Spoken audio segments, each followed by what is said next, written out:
Hey everyone, Tim Schofield here, and laptops are getting really fun. If you missed it, I had a dual screen laptop on the channel. I can link to that video down in the description. You can check that out after this one, but for now, here we go, I'm gonna try this. We have the Asus Zenbook Pro 14 Duo OLED laptop we are going to unbox. Duo OLED because it not only has a main screen, it also has a secondary display down above the keyboard. And this is a 14.5 inch laptop, which is kind of the sweet spot between 14 and 15.6 inches. And that OLED display has a 2.8K resolution. So anyways, we are going to take a quick look what comes inside of this laptop and then of course, get some hands-on as well. Let's get started. I'd like to point out it did come with a protective case, also says Zenbook towards the front. Also a couple boxes, the laptop itself, and our charger. You do have a 180 watt charging brick, which does have a proprietary connection, so not using USB Type-C. And also in this box, we get the Asus Pen 2.0. We'll open this up in just a second. And here's the Zenbook Pro 14 Duo OLED. This card has some specs on it in case you are interested. I'll probably touch on a few of them throughout the video. Taking the Zenbook Pro out, let's see what else. We're gonna set it to the side, see what else comes inside this box. You've got your standard getting started guide, warranty information, and even an ergo lift stand. You'll see it attaches to the bottom of your laptop to sort of prop it up a little bit. So we will actually add these to our Zenbook in just a second. All right, on to what you came to see, the Zenbook Pro 14 Duo OLED. Let's take it out of the wrapper and let's set it down because, like in all of my laptop videos, would like to do a one-handed opening test. So it did lift up a little bit, but it's still possible. I might have just went a little bit quick. Let's try it once more. So it does lift up just a tiny bit, but you can still open it with one hand. So it is a pass. Oh my gosh, there it is.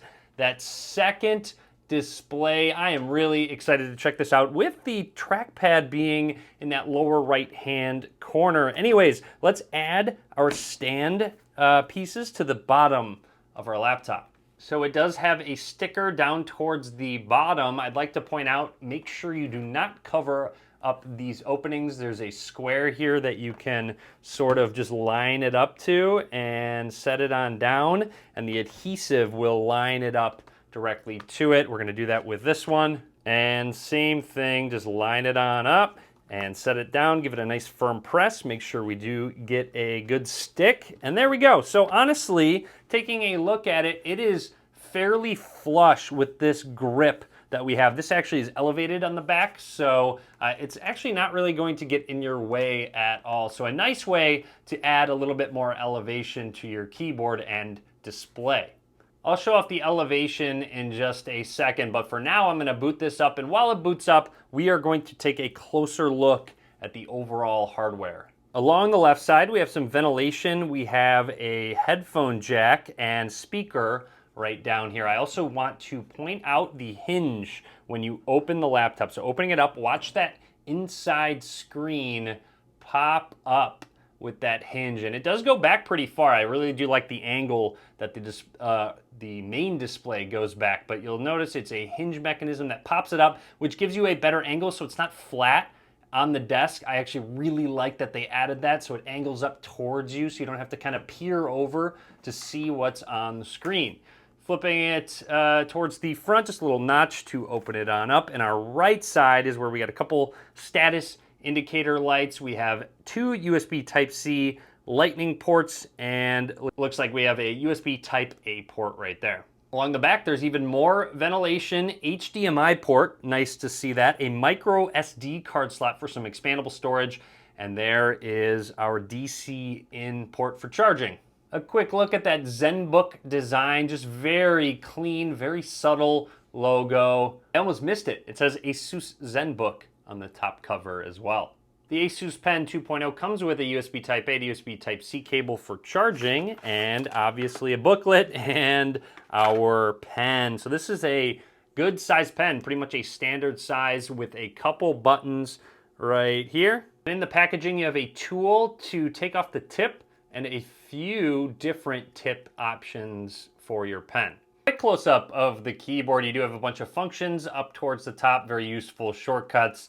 And here is that trackpad with a right and left click, which is really interesting. I'm excited to actually test this out. I'll give you some feedback throughout the video.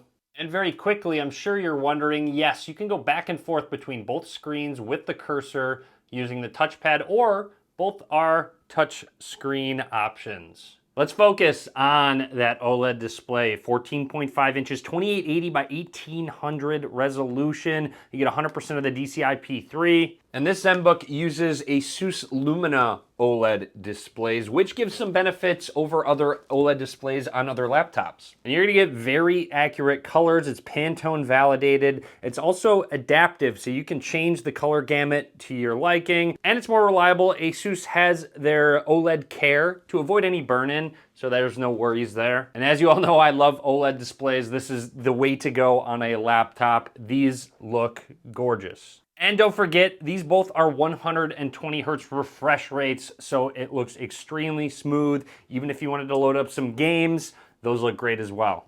Let's focus on what makes the Zenbook Pro so unique. The ScreenPad Plus down at the bottom, full touchscreen, still can use your cursor if you'd like to. And since it raises up, it has more of a continuous display with that top display as opposed to it being completely flat and segmented. This sort of flows together with the other display. Now, on the left side here, you have a few different options. Our brightness, you do have App Navigator, arrange all your open apps based on your preference. A couple quick shortcuts to turn the camera or microphone on or off. Nice for security reasons. And then if we press the app icon, it shows a group of different ones, including handwriting, our number key, multicam, Asus control panel. So let's open up that control panel and you'll see it has just a section of the screen right here. Let's say we want to open up something else, maybe handwriting. I don't know what screen that's going to open on yet. So you do have some quick shortcuts now in this bar, very useful. You can open up other applications such as Quick Key. So let's open that up. And I believe if you open it up from this app drawer, it should pop up down at the bottom here. So there's Quick Key that did open up. And let's try one more, maybe handwriting. Again, I think it should open up down towards the bottom, not on the other screen. There we go. So now you have handwriting right here, which you can write notes, take notes if you're in a meeting. This is actually really cool. And it's trying to say, hey, ALL. There we go. So it recognizes the actual letters that you're writing. Let's see, TIM. Boom, it actually knows. Obviously, writing would be much easier with our Asus Pen 2.0, so you do have that option. You also can do groupings, so if you hit task groups, you can choose if you want it on the ScreenPad Plus or on the main display. There's so many different ways to make it easier to use the two displays with all these shortcuts. Let's go into settings. First of all, ScreenPad Plus display, background theme, brightness, control center, where you have a group of different shortcuts. You can get rid of that. Maybe you don't want that microphone on off button. You can get rid of it if you'd like to. You can drag other items like keyboard lock, which can be useful if you're only using the touchscreen, for example. Activate touchpad mode. So this is a cool one. I have to drag this actually to activate it. So press and hold and drag it on up. So now touchpad mode can be activated. I do believe there's a quick shortcut for that too, but just to show it off very quickly, let's try touchpad mode. And now you just have a huge touchpad. Even the cursor follows wherever your finger goes. It's really accurate. So if this smaller touchpad in the bottom right wasn't doing it for you, you can just have a full screen touchpad. Also window control for app switching, cursor locator. There's a group of different touchpad mode with 3-finger tap. There we go. So you can turn that on, use 3 fingers and tap, and boom, the touchpad pops up right away, which is very useful to kind of go back and forth if you don't want to use the smaller one in the bottom right. Anyways, other options. First of all, with our settings quick shortcuts, that will change depending on the app that you have open. So if we open our web browser, boom, it's open. Now check right here. There you go. You can zoom in and out with a window, or you can timeline your YouTube video that you're watching. This is just really unique, intuitive, and a cool way that it switches but depending on the app that you're using. And yes, for the app switching, you can use it in a bunch of different ways when you're dragging. If you want it to go on the second screen, you can have it open in different sizes. You'll notice it's popping up with different sizes, a little preview as well. So if you want it on the right side there we go. It snaps right down into the corner, so you don't have to keep resizing it. Now, if we want it back on the main display, just drag it on over, and it pops all the way back up to that main display. You have this option. Let's go over to this, which it just expands it to a full screen. Actually, and when I say full screen, I mean it. So like I said, with the raised screen, it's just very continuous. It looks really good. Let's just go to a web page and you can see a lot more. This is just so neat, and it's so smooth too. Since they're both 120 hertz, the scrolling feels just very fluid. And also, just to give you a quick look from my perspective, so it doesn't seem like you're at a bad angle when you're using the laptop, this points up directly at your eyes. You can obviously angle this back so that it sort of flows all the way up. I don't want to get the light in, so I'm going to tilt it up just a little bit more, but just wanted to show you that it actually looks really good. Yes, you do get a bit of a black bar right there, but still very more continuous than if this were to lay flat. So also, maybe you want to watch your favorite YouTuber in the bottom right-hand corner and you have a full 14.5-inch display up towards the top to use, which just is so handy to have all of this multitasking at your fingertips. You can have your shortcuts at the bottom left, a browser, full browser, multiple browsers.